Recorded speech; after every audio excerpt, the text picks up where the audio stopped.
everyone, Hello.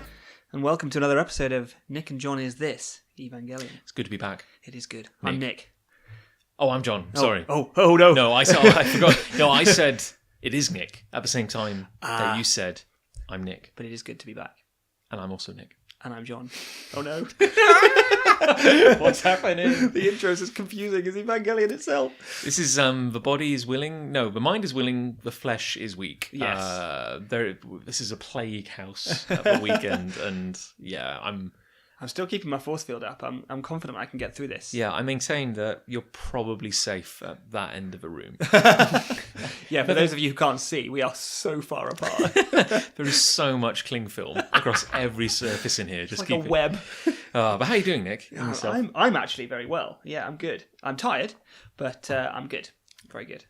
Had a good weekend. It's been all right. Aside from a bit of lurgy doing the rounds. A bit of lurgy and a bit of rain. But what's one thing that can always raise our spirits? The one thing we can rely on, John, to lift that mood, to turn that frown into a deeper frown. Into a deeper frown. And terrify us. Into an expression of bafflement. Evangelion, of course. Evangelion. And we're back for episode 8 of Evangelion, the original series, which is called Asuka Strikes. Or Asuka arrives in Japan. Which is the literal translation of the Japanese title, which is Asuka Rainichi. Would you like another factoid? Tell me.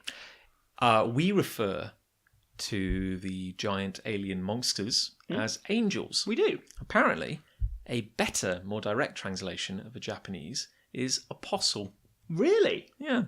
That's interesting. And I guess because an apostle is like a dedicated follower to sort of like a prophet of some kind, or I'll be honest with you, teacher. I get a little confused. But were the apostles the same as the disciples? Were the apostles another name for that's a good the point. disciples? No, I think I was just quoting what I thought was a definition of a disciple. Now I don't know what an apostle is. Because there were 12 disciples, were there not? And I think I've also heard them described as the 12 apostles. Yeah, you know what I feel like I have as well, but maybe they leveled up to apostles after they died. They leveled up. After they died. You unlocked That's a how it new... works. I'm going off on a complete No, apostle, each of the 12 chief disciples of Jesus Christ. Oh. So they're the same. Oh, okay, there we go. Well, I guess so. Yeah, either a messenger of God or a follower of God, I guess, depending on the definition. Yeah, I mean, either way, they're not really reporting to anyone or following the teachings or disciplines of anyone else. They're acting purely on instinct, it would seem, and sort of cosmic drive. I think it's one of the things we discussed in an early episode where calling them angels as opposed to kind of just calling them like aliens, weird things, or monsters, or coming up with a new name like the Skuggabells or something like that. The Skuggabell attack. Oh no, the Skuggabells are coming. I can't take it seriously. But it kind of implies in some way that they are reporting to a higher power. Definitely. Which of course, very much ties into the themes of and it also sets them apart nicely. Like, because I think if they called them aliens, it'd be like, oh, it's just a story about giant robots fighting off aliens. No matter how weird the show might have been, like angels set it in your head that there's something differently weird about them. Which is good. I always love that kind of thing. It's like having... And I think I'm repeating myself now because I swear I've said this before, but I love the idea of giving something terrifying a really lovely name. Yeah. Like calling something really grim the Flower. Yeah. That's cool. Or Doris. Doris, yeah. Doris is coming. Doris attacks. Well, I guess this episode, we, as we mentioned, I think in our last episode, we had assumed that the last episode was going to be this episode. Yeah, and got our wires crossed. We did get our wires crossed. It was the long-awaited first appearance of Asuka. Yes. And as I was just saying off air, I always refer to her, when you're reading it, it looks like Asuka. Asuka. And is there not also a Street Fighter enemy called Asuka? I don't know. No. I don't know Street Fighter that well. No. And that's unrelated. It is I unrelated. guess, really. You might call it irrelevant. Yes, a non sequitur. But just because we had expectations about the previous episode, and they turned out to be unfounded, and also it was really good. The last episode was great. Astounding episode. Yeah. Now, finally, our expectations were met. We were correct. Stabilised. Yeah. So, Nick, shall we Let's get straight in. Where do we start? Where does it... Start at the beginning of the episode, of course, where the tiniest of scenes, as you said at the time, blink and you'll miss it. We see Gendo in his expansive office. I think he needs to decorate a little bit. I also wish he would turn his sunglasses down a bit. Because they were radiant. like just from this piercing light coming from his spectacles. He's underground. He's on the top of the pyramid underground. There's not a huge amount of natural light in there. His room was pretty dark. Like maybe he does actually just have torch glasses. But it would probably take a good minute to walk from the door to enter the office to get to his centrally located desk. What if he needs a toilet? He's got to walk for another minute. I mean, maybe there's a toilet the other way. It's a massive commute, or maybe he presses a button and a little toilet cubicle rises up out of the ground. He just does it in his seat. It's just too much effort to walk anywhere. Hey, look, when you're director of Nerve, you go wherever you want. Yeah, exactly. That's why Nerve is so big as a structure. You get Fuyutsuki to come along and he'll just clean it up. That's his job. I mean, he doesn't do anything else. He's like a butler. He's got a little dustpan and brush. They never actually clean up anything. No. And they just move to another room. That's why the whole thing's always shot from the waist up. They're just walking in filth. Just human filth. And no trousers. No trousers. But when he's... So for all we know, he was on the toilet. But what was Gendo saying? He was saying... Oh, I can't remember, John. It was something about the cargo's in transit, wasn't it? Yes. And he said it should be midway across... the Atlantic Pacific by now. Yes. So then, suddenly, smash cut to a military helicopter. Yes. A very chunky helicopter. Very, very chunky. It's obviously carrying something. And it has some passengers. It does have some passengers. It has 3 high school kids and Misato. So got Shinji and his 2 school chums, Toji and Kensuke. So it's a little diverging from what we're used to in that it's like a road trip. Yeah. And Shinji and Misato, makes sense, are on a helicopter ride to join a fleet of battleships and aircraft carriers, which is making its way across the Pacific. Of course. Yes? Yes. Right, okay. Yeah. For some reason, they also brought along... Toji and Kensuke. Shinji's comedy buddies.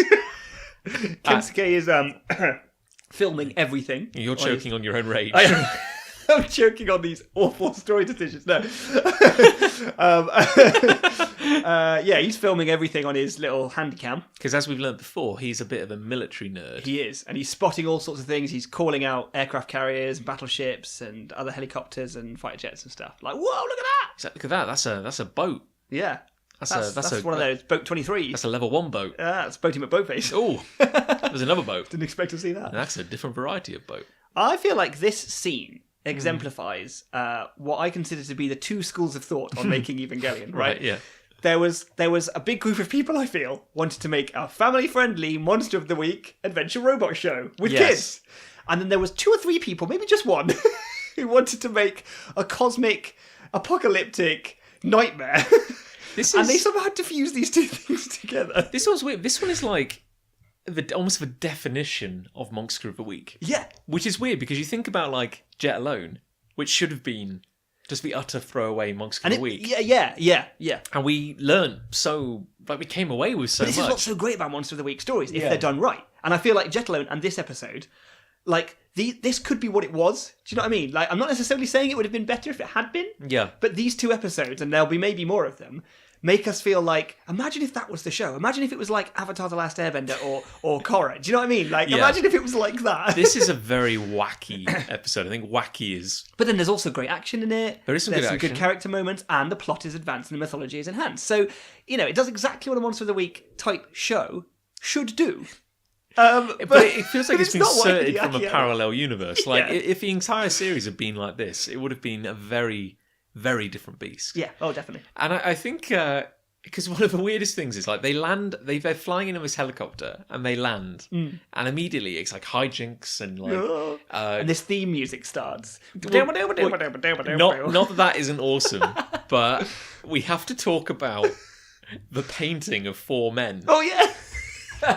Because they land on the surface of this boat, and immediately, it's all Kensuke and Toji are running around, and Toji's hat is blown off in the and wind. He's chasing the hat, and they all run in profile across from right to left across the screen. Still image of 4 military personnel, jovial sailors, just kind of standing there, like going, huh? Like, frozen in time. And you think, like, oh, there's some guys. And I know they're just saving the budget on animation, but it's really jarring when these 4 men do not move at all. Yeah. I mean, it'd be fine if they were like tiny 1 centimetre high figures in the background. Yeah. Your eye would excuse that. But they're right here. They're real close. Their faces are as big as the faces of those that are moving from right to left of the kids. I wanted it to pull out and to see it was a painting. It was like a kind of join the Navy kind of like promotional portrait or something. Yeah. It was really weird. And it also, they weren't stood like... If they were stood to attention, then that would be a pose that you'd expect them to be still they in. could have just been saluting. That would have been But good. they were like mid, like, hey, their fists are in the air, their heads were thrown back in laughter. They were mid, like, being jovial. It looked like a beer advert. It did. Like 4 guys. And then 3 working kids hard. and Misato walk in front of them. Sipping a brew. They're really well animated. The people in the background are less so. So from that stellar moment... Yeah, that was great. Then this...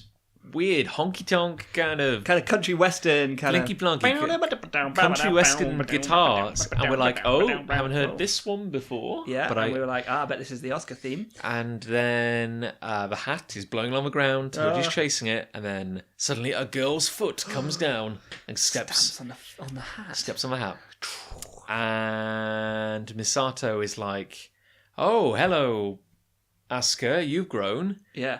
And then rather awkwardly, she goes, yes, I'm not just taller, my figure has filled out as well. Because that's what a girl of 13 would say. We're like, great, 14. That's a bit odd, bit of an odd way to say hello. And you haven't said anything else yet, and that's the first thing you say. And I think at this moment, because it has been a very long time since I saw this episode, but at this moment I was like, oh, don't be an upskirt shot.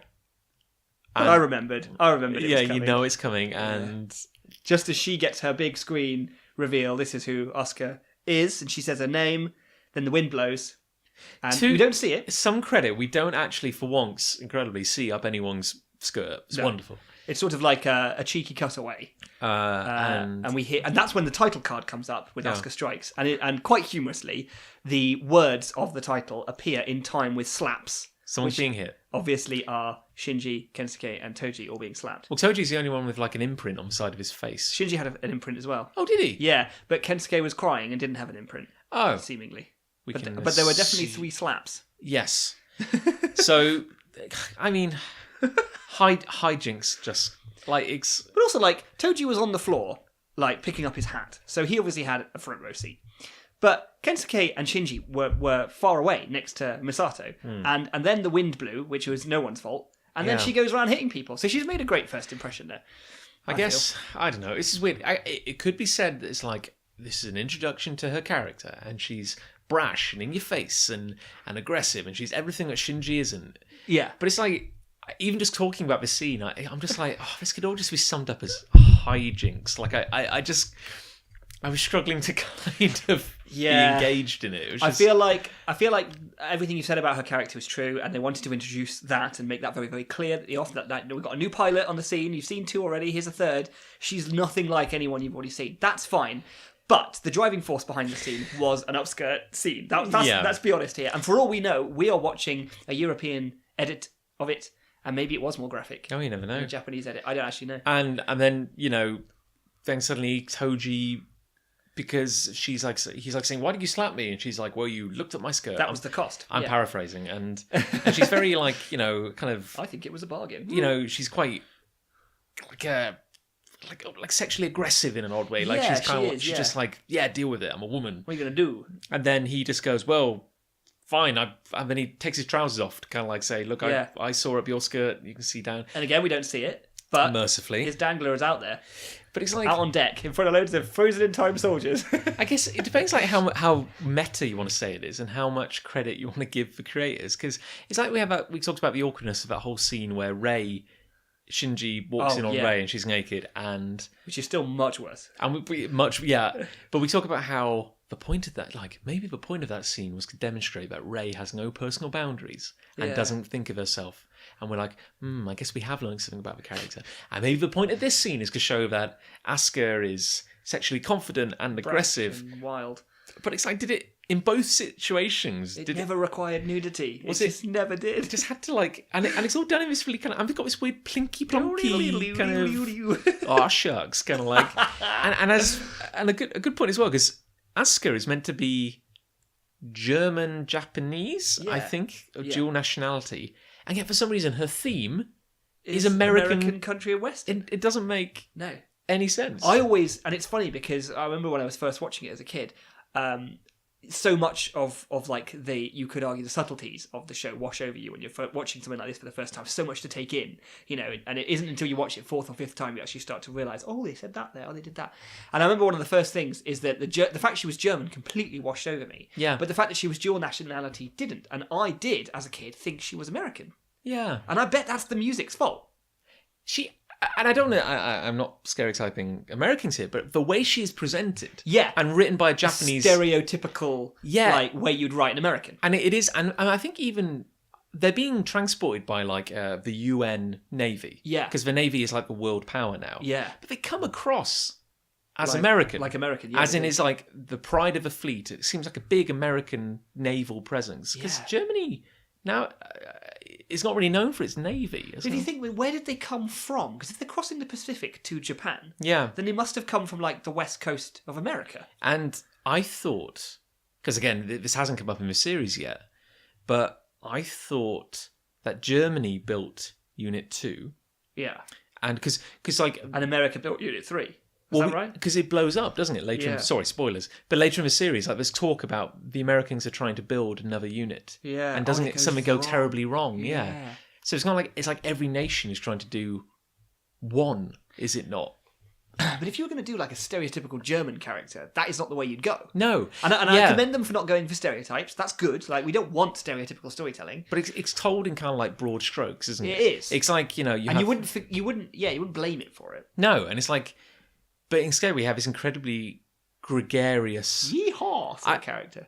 I guess we do learn some stuff about Asuka. Like, as much as like it's maybe presented in a slightly clumsy way, we see that she's very kind of like in your face. Yes. But also seems to have this kind of like...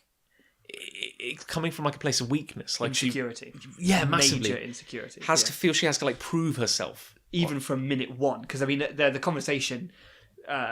quickly moves on to Shinji, who's the third child, like Asuka wants to know. And the first thing she says when she comes face to face with him is, oh, he seems a little bit dull. She's already trying to put herself on a higher level than him.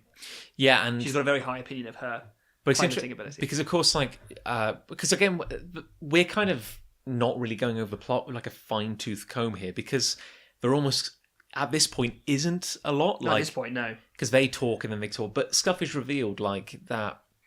For example, she's kind of special because she's piloting Unit 2. Yeah. Which is the first EVA built for combat. Yeah, built especially for this reason. It's like Unit 0 was the test unit, like the prototype. Unit 1, I think there was like some throwaway thing where that was meant to be like a synchronization test. It was something like... Because she feels threatened by Shinji. Doesn't it have test type written on its arm? Yeah. Yeah. It was something like... It's like the first field test. Because she seems super threatened by Shinji. Because you get the impression that Asuka's been prepared for the role of being a pilot for a much longer time. Yes, she talks about training. Exactly, so she's had training and she's piloting, or is going to pilot... Sorry, Nick is just destroying the room. Dismantling the room and slowly just continue. Kicking stuff over. She's been trained and she's piloting an EVA built for war. Yeah. Shinji has this kind of mythical reputation around him because he is the untrained idiot they stuck in an EVA. And won. Stuck in battle. Somehow achieved a really high synchronization rate with no training. Yeah, that seems to be a big thing, like how high sync rate was. Won, as you said. But it's interesting that for all her training, she's never fought an angel. No. Because Shinji is the only person to have... We've seen them all. Yeah. Right, well, aside from maybe a couple, but yes. And of course, like an EVA built in Germany, for some reason, the angels are only attacking Japan. Yeah. There's stuff, apparently. Well, from the movie, we know there's stuff under there. There's stuff down there that they want. They're interested. Anyway, so I guess we are getting a little bit ahead of ourselves. Cause... Yeah, no, that's fine. So pulling it back, then after Asuka's introduction. New character. Yes, then they go up into the captain's sort of command room on the boat the specific boat that they're on, and there's a little bit of a power struggle there between Misato and the captain of the UN, and that's meant to make it clear that there's a lot of very icy relations between practically every other military governmental organisation and NERV. Which again kind of ties into what we learned during the Jet Alone story. Absolutely. That the conventional military resents how all the money is going to Nerve. And ever since Nerve was established, they have just been playing second fiddle. Mm-hmm. And there's a lot of proud people in these organisations, and they do not like it. So there's a lot of like, you'll follow my orders while we're at sea. That unit is not getting activated. That's a toy. Why have you brought kids? All this kind of backlash and chat. And he's not happy that he's not happy to have his children running around. And honestly, Nerve don't come across in the most professional light here. They never do though. It's like they're idiots. Misato plays it very cool. Yes. But it doesn't change the fact that there's children running around, literally running around while she's having this meeting. Yeah, like literally running around. And then the door opens. And who should it be? But the beautiful ponytail wearing Kaji. Who he's pretty rugged. He is. He's got a bit of stubble on his chin. He's clearly Misato's age-ish and clearly knows her as she does him. And because she is shocked. She is shocked. She drops her whole clipboard on the floor. Very shocked by his presence. And all of her papers spill forth. And there's clearly, as you said, a lot of tension between them. Absolutely. Because we have another weird scene. Odd scene. And they all sit in the canteen, like the mess kind of canteen, yeah. And there's a lot of icy silence, and they're like. Now this was a really hard scene to watch because there's TV on in the background, and so the two sets of subtitles were coming up at the same time. Yes, and the scene was it was very important that we understood what was being said on the TV because it was like a metaphor for everything that was happening around the table, and it was quite good. The thing is, we gave up on the English dub a while ago because it wasn't good. So we think, let's go pure. Let's see in the original. Good. But it is hard when you've got two sets of dialogue happening at the same time. And I've got to admit, I wasn't fully reading either of them, I don't think. I was prioritising the conversation that was actually happening between the characters. So I understood pretty much all of that. But the TV, so basically when Kaji was sort of talking to Misato and saying things like, have you got a boyfriend? And she would be like, shut up. Like the TV would be saying things like, she was cold. Like she had a cold. Like it's like a really melodramatic romance, isn't it? It's like a daytime soap or something. It must have been like a soap or something, yeah. And I think everyone is shocked to learn because they say, and again, it was really hard to follow if I'm honest. But there was I think what shocked everyone was like the revelation that they used to date or something like that. And everyone's like, what? And then Kaji says something to the effect of, so Shinji, you're living with Misato now.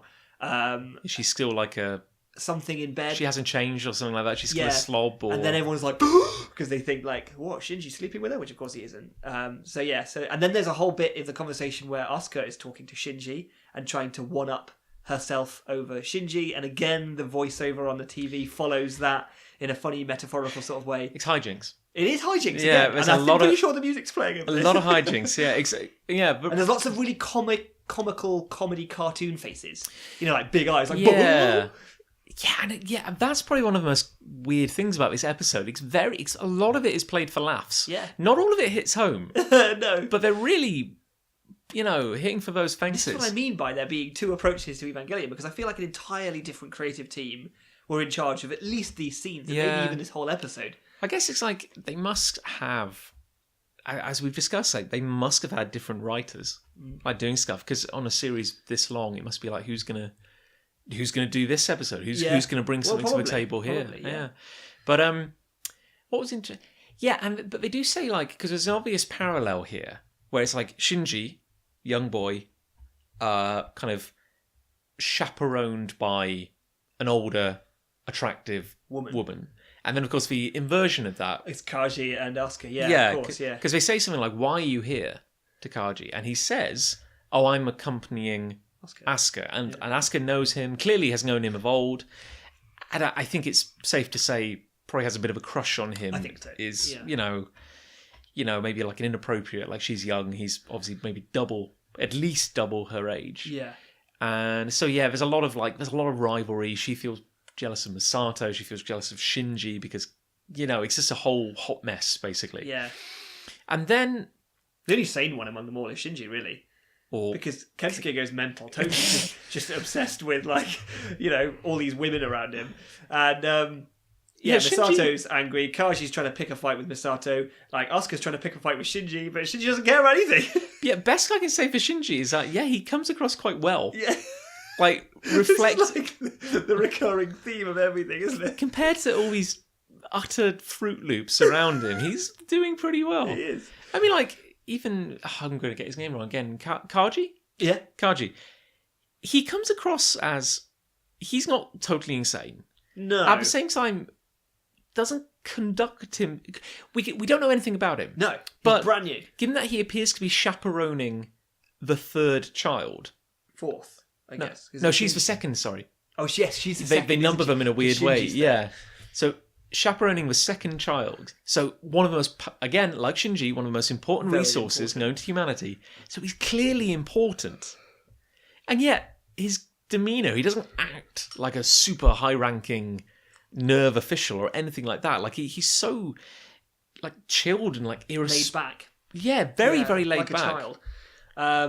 And of course, we find out a lot more about him going forward, and nothing like that feeling that we have for him is continued. I'm pretty sure. Like he is immature. Yeah, and he's I don't know, just too laid back, really. I think. But of course, we also find out later on in this episode, and we'll get to it, that he's not just chaperoning Asuka. So, he's very shady, and I feel like you feel like he's shady from the beginning, and you're meant to kind of not trust him, I think, because at this point the show has done such a lot of work to make you trust Misato. Yeah. And so when she isn't happy that he appears, that immediately makes you think... Yeah, you want to trust her judgment, because she has been pretty good. Certainly in a pinch, and she does it again in this episode as well. But it's like, interestingly, he is the first male authority figure to praise Shinji. True. Yes. Like he's surrounded by women, and his father rejects him. Yeah. And suddenly this guy comes along. He says, "Hey, I hear you're pretty incredible, Shinji. You did a good job. That angel, and you have a really high sync ratio. And all that stuff. Yeah.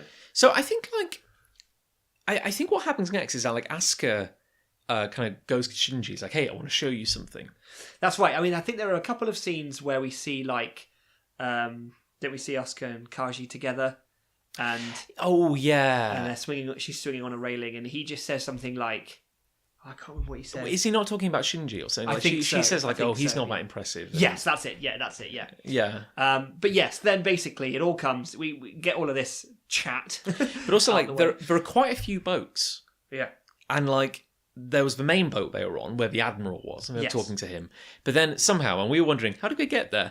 Shinji and Asuka get onto another boat in the fleet. Because as you say, Asuka goes, I want to show you something, Shinji. And then suddenly... and the next minute, we're at Unit 2. Yeah. And we know for a fact that's on another boat, because when they were in the cabin with the captain, he had to look over his shoulder out of the window at the other boat. So I don't understand how they got there. But they somehow get to this other boat, and it's weird because you see... Unit 2. It's the first reveal of Unit 2, but it's like a soft reveal. Because it's lying down, you can't really make its shape out. Yeah. Now, we're used to seeing Unit 1 docked back at... vertically. Yeah, vertically. And, occasionally it is stored in a massive tank of red liquid, which is different to the LCL, I think. Yeah. But then we have, like, Unit 2 kind of, like, lying on its side, kind of, like, half submerged in this goo on a boat. Was it in goo? I didn't notice that. There was some goo. Oh, that's right, because Shinji had to walk over a little floaty bridge. Yeah. Yeah. And Asuka's basically just showing it off. She's so proud. Look at my Ava, she said. Yeah, look, this is mine. Yeah. It was made for me. I'm the only person who can pilot it, blah, blah, blah. And she said, like, oh, no wonder you got such a high synchronization rate in Unit 1. I mean, that was designed to test synchronization or something like that. Yeah. Whereas, like, mine's for battle. I can really use it. Yeah. And then while they're in there, and while she's mouthing off, there's a boom. Boom. And she goes, that was an underwater explosion. Somehow Asuka's very, very knowledgeable about that. Well, frankly, if you're in the middle of the ocean and you hear an explosion, there's a good chance it's going to be underwater. That's true. And they look out the window, look out over a railing, and one of the boats just blows up. Like huge spout of water. Yes. And you can see this sort of shadow under the water and sort of kicking up of waves on the surface. Something is moving out there. Mm-hmm. And Shinji goes, is it an angel? And of course, yeah, it is. And things start escalating pretty quickly, where this unseen underwater shape is attacking all the boats. And I think someone says, oh, it's looking for something. Yeah, and Misato says, what's it doing? Is it here for Unit 2? And they're all very confused as to why there would be an angel out here. Like, the reason that Misato and co are here is in case of emergency. But I think Misato genuinely didn't think anything was going to happen. She didn't think there was anything to worry about. But then suddenly, sure enough, there's an angel here. What the heck? Why? And Asuka, being desperate to prove herself, is immediately like, I know what we have to do. Let's hop in. Let's get the Eva going. Now, at the same time, there is like the captain, the admiral, is arguing with Misato because he's like, look, this is my fleet, I'm in command, and she's like, fire all the weapons, and she goes like, well, that is true. However, in any event involving an angel, the power structure shifts and Nerve takes command, so I can take command of this entire fleet if need be. And he's like, oh, screw you and your rules and your stupid toys, we're going to blow this thing. So they start firing missiles. Yeah, and it's not doing anything. And of course, this does beg the question, which I raised at the time. If Misato was well aware of the eventuality of there being trouble... There could have been. That's what she said. Yeah. Why was she that? Why did she bring Shinji?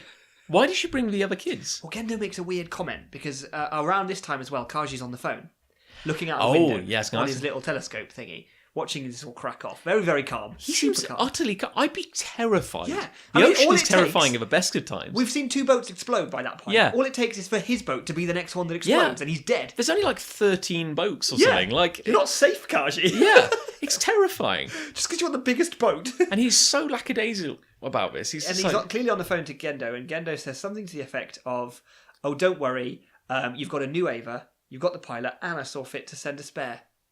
Oh, did he say that? Yeah. How did I miss that? But I don't understand how that helps. Because whoever's in the Ava dies and goes down with the Ava, having a spare pilot, that's irrelevant. But he's also quite telling, because he says something to the effect of, and this is where the kind of deeper mystery comes, is he says, like, don't worry, you can still get out of there. Yeah.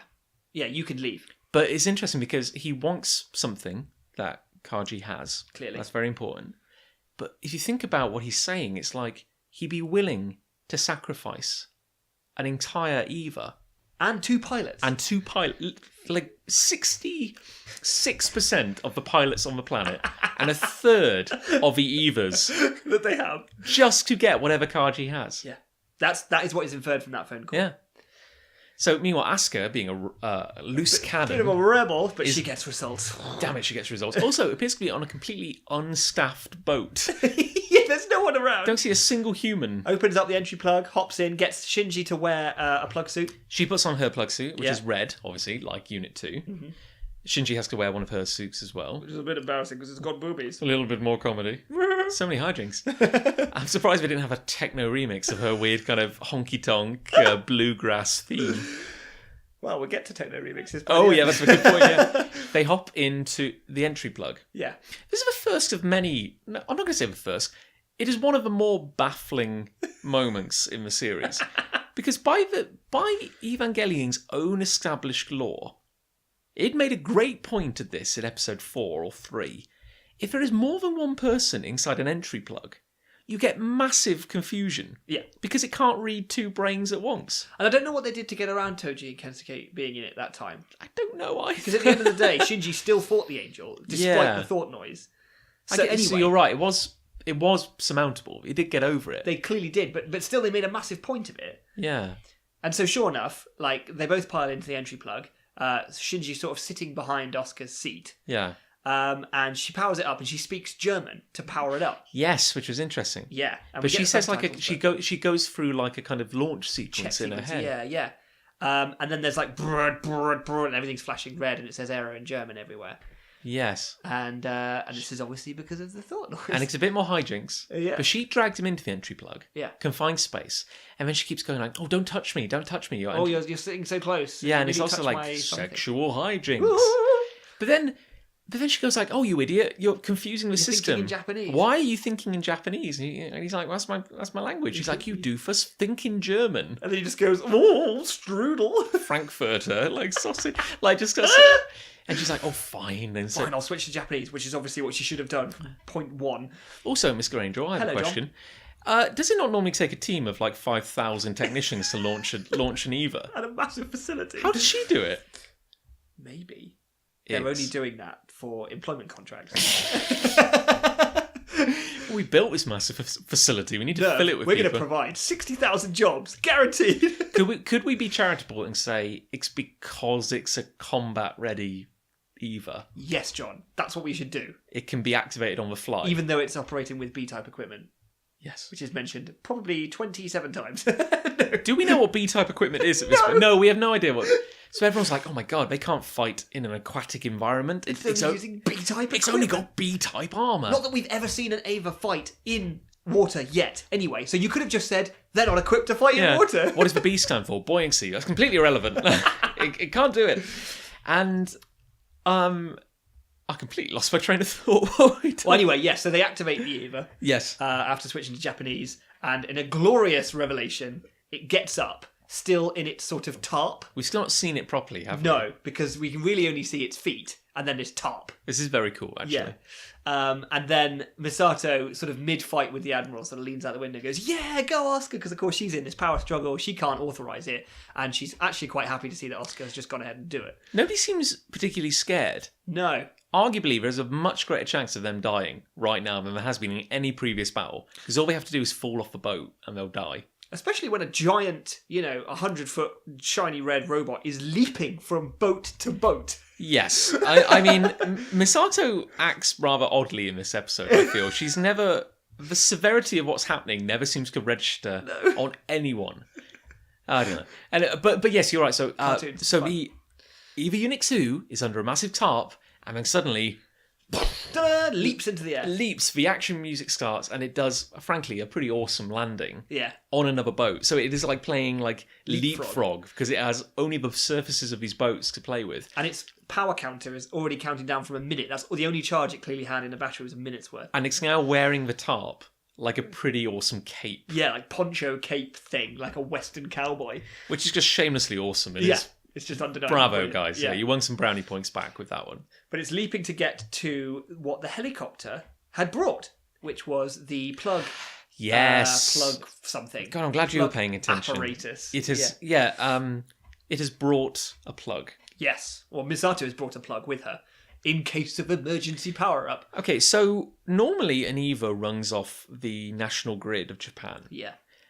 When the power cable is severed, it then has 5 minutes internal power. Correct, John. So Eva Unit 2 starts off here with only 1 minute of power. Which would suggest it was sort of, being charged. transported in a kind of like semi-active state.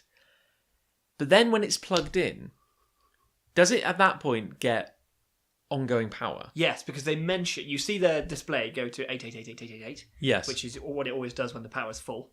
And they mention connecting it to the reactor of the boat. So we're going to assume it is a nuclear boat, much in the same way that you have nuclear submarines. Exactly. Okay, that makes sense. Yeah. Because I was thinking it must be a hell of a battery on that boat. Hell of a boat battery. Captain's personal toilet turns that light on. It's like a radiance of 1,000 suns. So we see Asuka grab the plug and plug it in herself manually. She reaches around her back and plugs it into her spine. Which is, frankly, takes a surprising amount of dexterity. I struggle to put my shoes on, John. Yeah, no idea. That's why I'm not wearing any trousers right now. I wonder how Evangelions tie their shoelaces. They have kind of like loafers. Just slip on shoes. There's no laces, yeah. Crocs. Oh, God. But now, Colossal Crocs. Eva Unit 2 has unlimited power. Yes. Assuming that cable doesn't break. Let's hope not. And is now tethered to a boat. Yeah. And then the angel is coming, and he's at the moment just for shape underwater, and then it leaps out of the water. Dolphin out of the water. And I've got to say, you don't see a lot of it. No. But as angels go, it is quite a nice looking angel. It's really big. Like we see it in comparison to the size of Unit 2, and if this was on land, I think it may be the biggest angel that we ever see. Yeah. So far, I mean. Oh, I don't know. I mean, maybe Ramiel is bigger. The crystal. Big old diamond dude. Maybe. But it's a close one. But it's like this massive, like, floppy crocodile squid.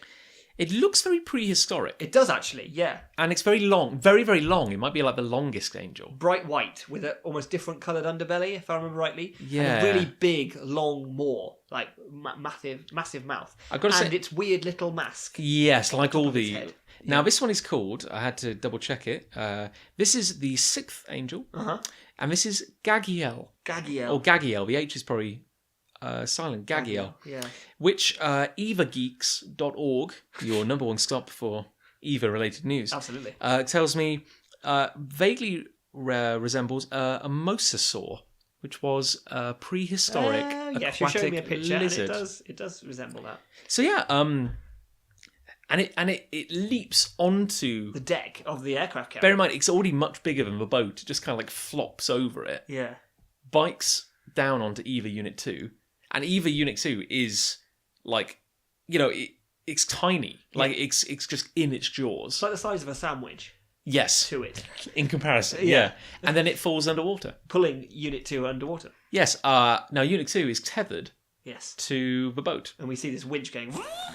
Also, I don't want to stress, like, because it starts towing the boat around. Yeah. Does it move the boat? I thought it did. Oh, no, it didn't. Sorry. No, I don't think it moves the boat. But, it's just reeling off loads of cable. But they say, good God, like, how much cable do we have left? And the guy goes, 1,200 metres. They have over 1 kilometre of cable. That's incredible. Yeah. That's more than they seem to have in, like, a city battle. Yeah, that's a huge amount of cable. But then they're...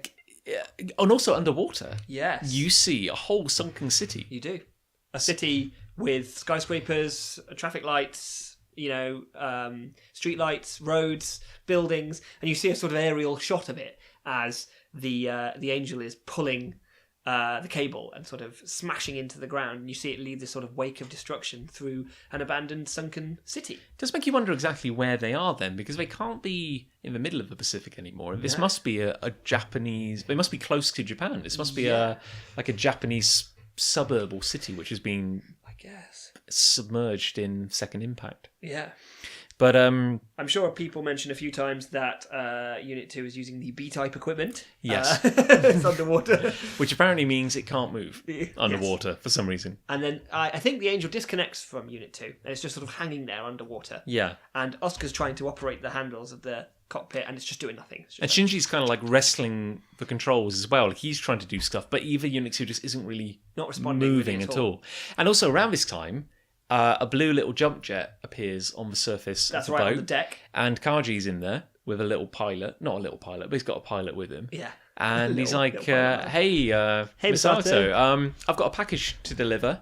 I'm sure you've got all under wraps. I'll see you later. I'll see you around. And he just takes off. I'm like, I can't believe it. Yeah, and Misato's like, what a coward, he's running away. That's what she thinks he's doing. Can't believe he's running away. Doesn't make any sense. He does have a package to deliver. So anyway, we're kind of like, we have a situation where EVA Unit 2 is underwater. Toji says something like, "Oh, is it just like fishing?" Just like fishing, and Misato's like, "Fishing, of course, fishing. Our stratagem is. I have a stratagem, and her strategy is, we're gonna sacrifice 2 boats. Yes, 2. You know what, Nick? I hope they got the people off. Yeah, because a lot of people have died, and no one has really batted parachute to safety. Nobody has cared yet. Arguably, this episode has the highest body count we've seen. Actually, yeah, because they evacuate the city normally. Yeah, but each one of these battleships is full of hundreds of people.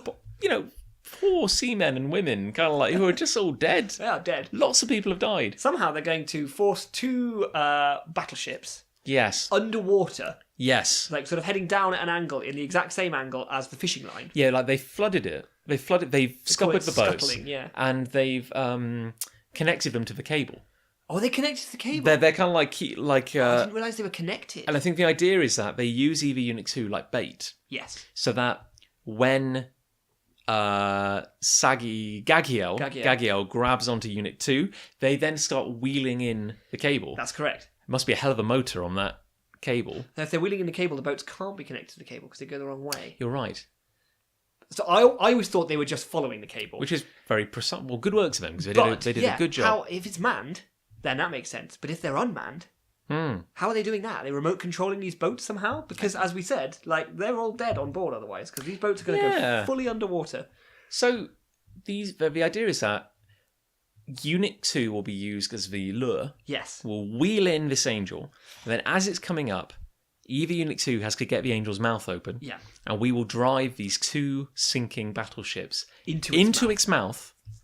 They will then open fire with all their weaponry. Because we've seen the red exposed core in the middle of its throat. Yes. Although only Unit 2 has seen that. Yeah. It's not like the people on the boat knew that. No, and no one tells Misato that that's there. No. And then once they've opened fire inside the angel's mouth, they will both self-destruct. Yes. And kill the angel. That's the plan. Now, I think you said at the time, why does that work? Yeah. Why do they even think that would work? The only reason I can think that they think that will work, or that Misato thinks that will work, because that's her plan, is because it's a guaranteed way to attack the exposed core. Yeah. So that whenever they've tried to attack, like say the third angel, the very first angel that we see, with classic weaponry, they fired on it, but the core is hidden deep inside it. It's never been out. And it has incredible recuperative abilities. So you can't get to it. It's an interesting angel because it's the only aquatic angel we've seen. Yeah. And also, a lot of the angels have kind of energy attacks. Yeah. Which are often more dangerous. And the only thing we've seen this one do so far is swim and bite. Yeah. So yeah, maybe, I don't know, it's like, yeah, if we assume that the other battleships are nuclear as well in some capacity. Certainly if they explode, maybe, yeah, then that might... Yeah. I don't know, at the end of the day, it is a bit weird that they make a huge point to the captain of the admiral of the fleet that the only way you can defeat an angel is A, with an AT field, and B, with hand-to-hand combat with Avas. And then they do kill it with battleships. I've got to say, and I was going to maybe comment on this at the end, but I think this episode is perhaps the most inconsistent with the own rules they've established. And you know what that says to me? That it is an entirely different creative team. That they inherited a mythology, obviously. Yeah. And they wanted to tell a more hijinksy sort of story, but then had to obviously do the Ava and Angel bits as well. So they did, but it's almost like they didn't really know what they were talking about. It's like we want to have an awesome fight at sea. Yeah. But we don't have the whole crew required to launch an Eva. No. So we'll just kind of say that happens. Yeah. Like, we want them to fight an angel underwater. And we want the ships to blow it up, but there's no evidence of this angel even having an AT field. No. Like, it doesn't do anything like the other angels. And certainly if it did have an AT field, then two blowing up battleships would have no effect on it whatsoever. So it is weirdly inconsistent. You're absolutely right about that. But anyway, Unit 2 manages to activate when the two pilots, Asuka and Shinji, both really think hard. Really hard. Yeah, they're like, we have to open the mouth. Yeah. It's like, yeah, and so they're both going like, open, open, open. Open, open, open. Suddenly Unit 2 goes... Yeah, its eyes activates. light up, which is very cool. It is cool. And then it uses its arms to push the jaw wide open just in time for the battleships to collide into its mouth. And then they boom, boom. go into its mouth, fire, and then detonate. And we see the ocean surface, big explosion, massive pillar of water coming up. And then Eva Unit 2 does like a spectacular landing on a boat and then just face plants, utterly slaps down. No power connection anymore. And I think, honestly, that's kind of it. Like, we then cut to... Oh, no, everyone makes it back to land. Yep. And Ritsuko, we see Ritsuko. Yes, alongside the boat as it's sort of unloading in Japan. And she's like, wow, that was pretty... Talking to Masato, going like, wow, you really kind of... pretty mental. You pulled out the bag there. And she's like, oh, I should have thought ahead. I should have anticipated underwater combat. A little bit of me going, yeah. Yeah, you're at sea. You showed enough, foresight to assume that an angel would attack. And your job was, in case of emergency, here is a plug. So, what was your plan if it did attack? What if, another angel that was in any way similar to Ramiel had attacked? That's it then. They'd be absolutely screwed. Yeah. This is why it's a bit of an odd episode, because normally they're very... One thing you say about Eva, nobody has any idea what's going on, but you can guarantee that somebody within the creative team did. Yeah. They just weren't giving away any secrets. When this one, it's just some odd decisions. It was almost like they built the episode around badass or hijinks moments. Because it's like the scene with Unit 2 suddenly powering up because the two pilots willed it so. That's not something that they've ever said the Avas can or do. Or why having... Because Ritsuko says, look at this amazing data. Yeah. Their synchronization was incredible. They broke all records with their sync ratio. And it's like, what, by willing it? But the way they say it, it's like it is Pacific Rim. Yeah. Where it's like, it goes, good grief, the two of them were so in sync. Together, yeah, exactly. But that's not a thing. No, it's not a dual-piloted thing. No, that's never been a thing. And also, I'm pretty sure your sync ratio is just, what it is. You can't up it by wishing that your sync ratio is higher. Or throwing another person in. There's just never been a precedent set for willpower over, against all odds. Yeah. Being something that powers up a unit. That never... What normally would have happened is that if Shinji... would have gone berserk. Yeah, exactly. Yeah. Exactly. If Asuka wasn't even a factor, if Shinji was trapped in the jaws of an Eva and couldn't get it to move, the thing would go berserk and would wake up. Yeah, and I don't know if this is meant to be some weird equivalent of that. But when that happens, Shinji is not synchronized. And not in control. That's the whole point. Yeah. It's very weird. It is weird. And as cool as it is, and I do enjoy the episode, and I did enjoy the episode, it is... I think what we've nailed just by talking about it is it just feels so disconnected from all the other ones. It's really weird. And I think like that really does almost wrap up the episode now. Like the only kind of key two scenes are we cut to Gendo's spooky office. Massive office. And Kaji is there. He is there. And he's got a massive suitcase. Very battered looking suitcase, but it's a very big, chunky, utilitarian, like futuristic kind of future case. And he goes like, this is what I'm delivering. And he goes, I don't suppose the angel was after this, do you? And suddenly you're like, oh, I thought it was after Unit 2. But obviously not. What's all this? And also Gendo's phone call at the very beginning of the episode saying the cargo is in transit. In transit. He was talking about this. Yeah. He wasn't talking about Unit 2 at all. He doesn't care about Unit 2. It's a clever smokescreen. Like, Gendo! Like, I guess, because he's playing a big game. Old game. I guess shipping it with Unit 2 was quite smart. Because it could protect it? Well, also because, like, I'm guessing this is all very covert. Like, Kaji's coming across like a spy. Here. Super spy. And then it's like, well, I guess if you want to keep the item in this briefcase secret, you could tell everyone, the angel was after Unit 2. Yeah. Plus, Kaji says the words, this is vital for the Human Instrumentality Project. Yes. And he says, now bear in mind, it's still alive.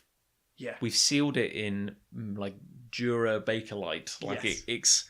It's sealed in there, but it's still alive, and it's already recovered its body to this point. Yeah, like, how amazing is that? What the hell is this? Yeah. And he opens the suitcase, and what's in the suitcase? It's what looks like a little human embryo in what looks like amber or resin. But about the size of, like, your hand. Yeah, a bigger embryo than you'd expect. And he goes, this is key to the Human Instrumentality Project. He goes, yes, it is the first human. It is Adam. Dun, dun, dun. Dun, dun, dun, dun. End of episode. Fly me to... But then... but wait, there's more. And Asuka is now in their class at school. Oh, yes. Then that episode runs. Wacky. Then that bit runs, which is that, Asuka's the new student. And get my bluegrass guitar out again. Diddle. Yeah. And then Fly Me to the Moon. But now Fly Me to the Moon with a sort of... synth pop drum beat behind it. Yeah. Like...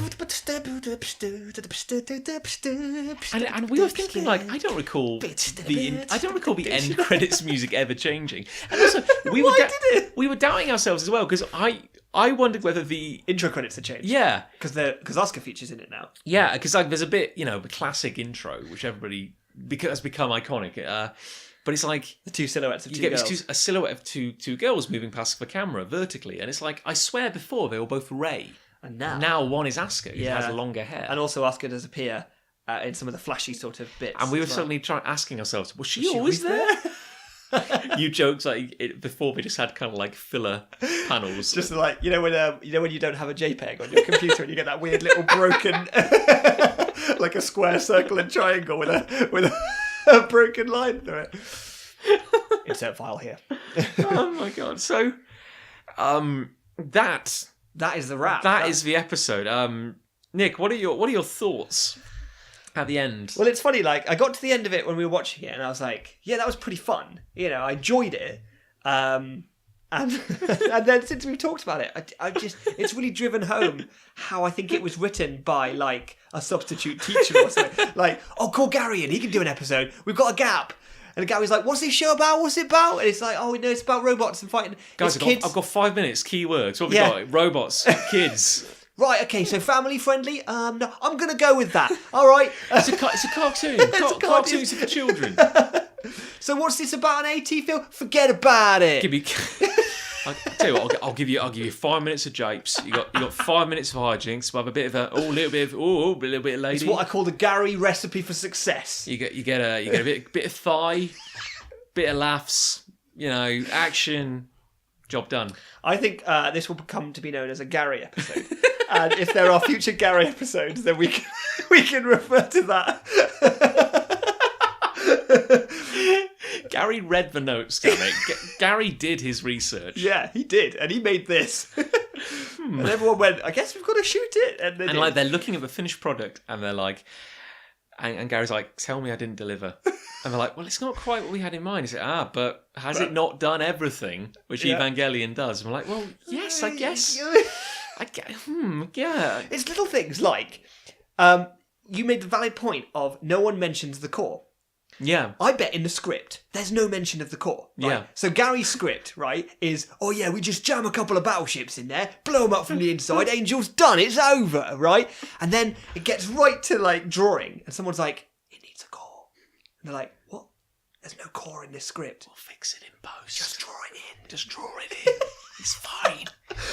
Because that, that's no... how it feels, isn't it? It's like someone decided to kill this like you would kill a giant crocodile. Yeah. Or kill a giant alien. Like, let's blow it up from the inside. That makes sense if it wasn't for the fact that Evangelion has an incredibly strict mythology about how to kill angels, AT fields, and cores. It is basically Jaws, isn't it? Yes. I hadn't thought about it until now, but it's basically Jaws. It's like Cyber Jaws. Yeah. It's like, don't they hop? Yeah, they stick a canister in the shark's mouth and shoot it and blow it up. Yeah. Jaws. Weird. So it's a Gary episode. That's my thoughts on it. Okay, using that terminology, I think you can forgive a lot by saying it's a Gary episode.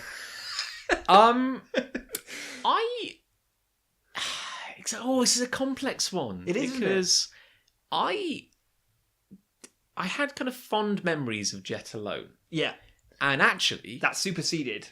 Yeah. And actually, it went above and beyond what I was expecting of it. I thought it would be I thought it would be what this episode kind of represented. I thought it would be a daft, forgettable, fun little throwaway story.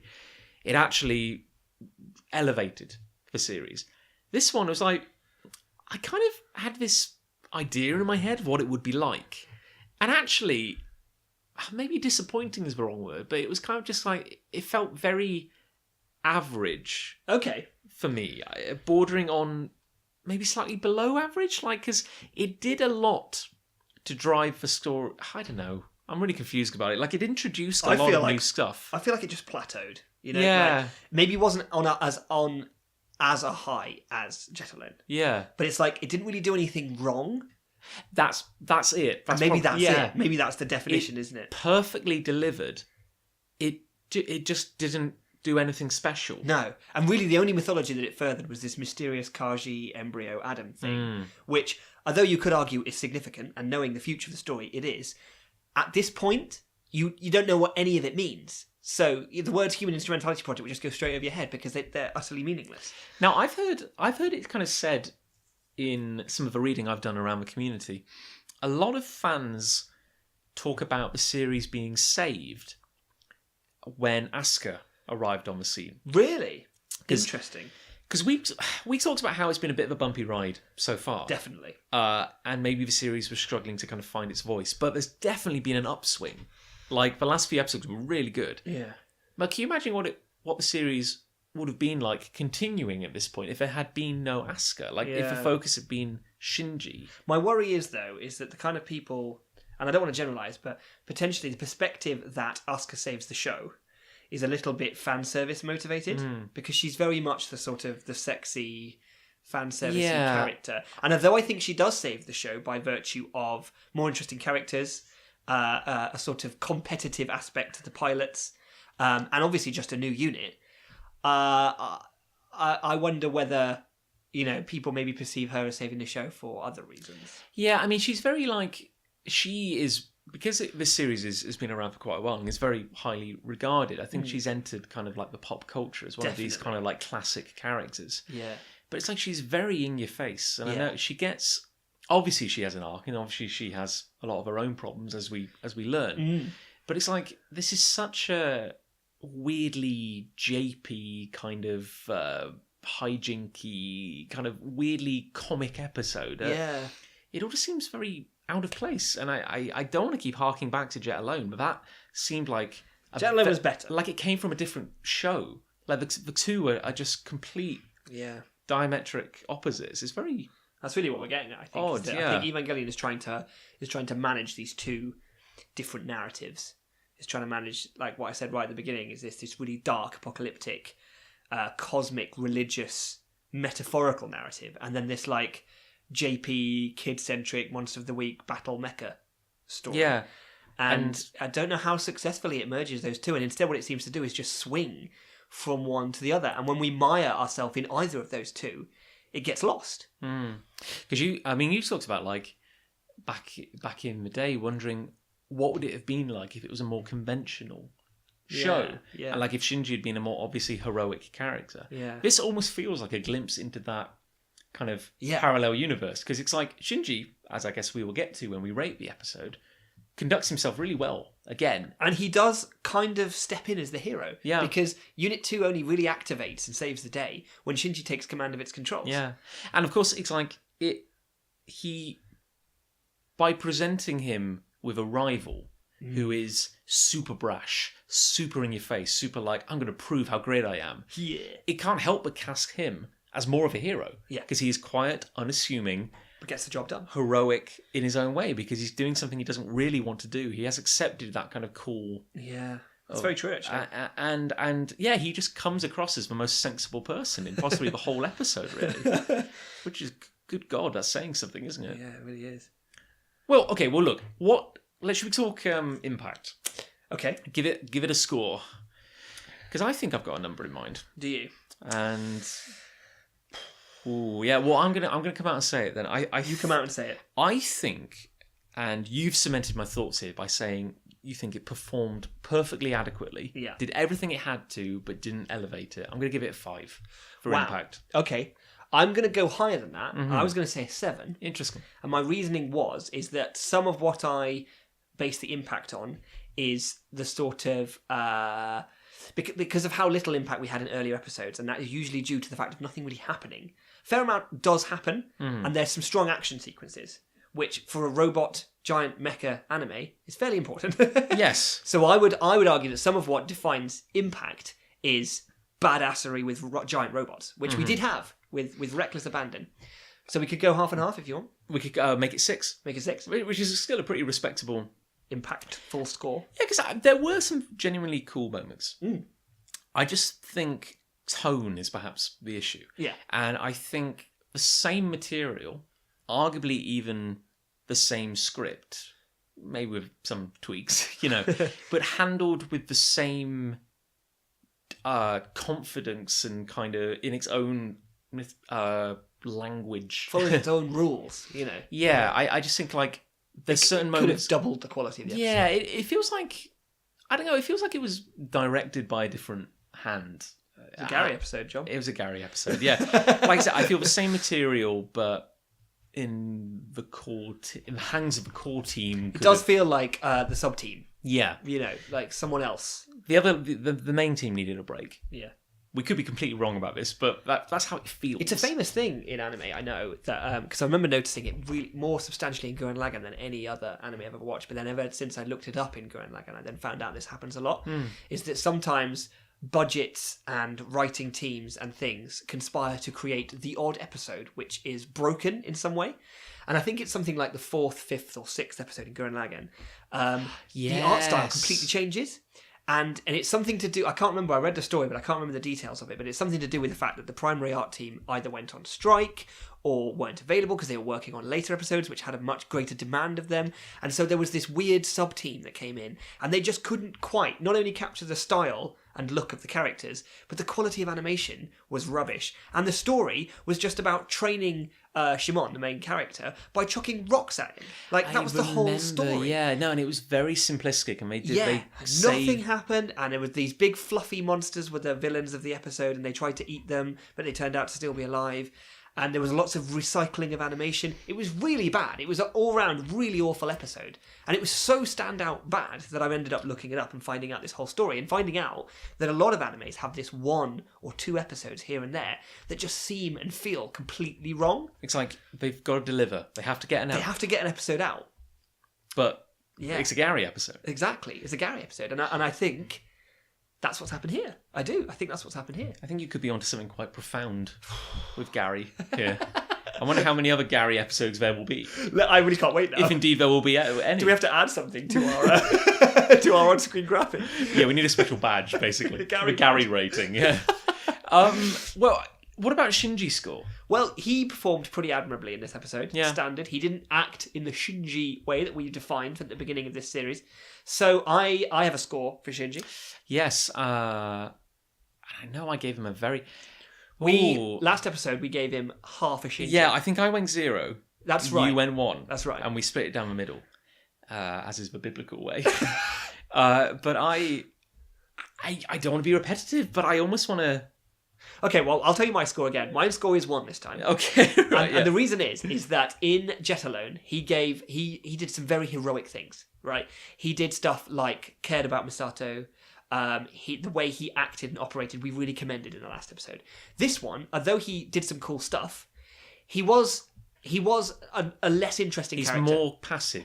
Very kind passive. Of dragged along. And there's made a big deal of how dull and uninteresting he is. And he doesn't defend himself. And although he does kind of save the day, he also does it with Asuka. So I believe that there is a little bit of Shinji-ness there. Yeah, okay, I think that is a fair point, and I will actually change my number to be a 1 so as well. We'll agree that he's a 1. Because he's not cowardly, he's not mopey, or anything like that. It's just not his show. And he's just not as good as he is in Jet Alone. No, he's just kind of like dragged along for the ride. Yeah, but he doesn't... You know, he doesn't balk at anything. He goes along with it. That is his thing.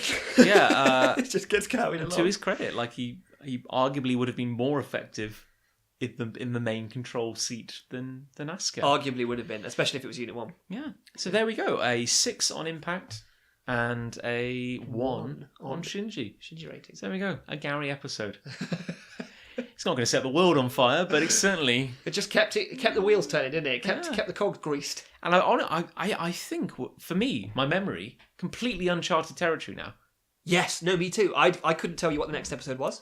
I can remember one episode in particular. I can remember a couple of standout episodes, particularly one. And I know we've discussed them coming up, so that I know they're on the horizon. But they could be the next one. Could be the next one, could be anything. I don't know. It's going to be very interesting. Back on familiar territory. We're back in Tokyo 3. Yes. I'm actually quite excited for the next episode because I genuinely don't know what's coming. Yeah. Like, no idea. Because it's like when you rewatch anything, it's like you always remember the opening few episodes. And then you probably remember the next few episodes. And you remember the end. Yes. Yeah. But we're right in the heart of it now. Yeah. Deep Impact. Is that another film entirely? I think another film entirely, yeah. Second deep Evangelion. We're right down the rabbit hole now. Oh yeah, I'm excited. Should we wrap it up? Let's round it off. Well, it's been delightful. It has. I've actually felt more alive in this past. He said, looking at the clock. Maybe this will cure your incoming cold. I feel better. Good. I feel more pronounced. Energized. I feel taller. There's a greater spring in my step. You do look incredible. I have a massive plug coming out of my back, which you really struggled to put in, but you managed. Once I did. Oh, it's great. The level is incredible. It's out of my league. Well, on that note, I guess we should sign off in traditional fashion. Mm-hmm. So, thank you everyone for listening. If you enjoy our podcasts and indeed our comics or games, do consider checking out our Patreon. Do. At www.patreon.com/Big Punch Studios. We do other things beyond talking about Evangelion. Believe it or not. We have a life outside of Shinji. We make stories of our own, and maybe you'd like to nitpick them as much as we are. You write a podcast about our comics, and that'd be great. We'll be your number one fans. Yeah. But until next time, dear listener, remember, however bad your life may be, you could always be Shinji Ikari. Ooh.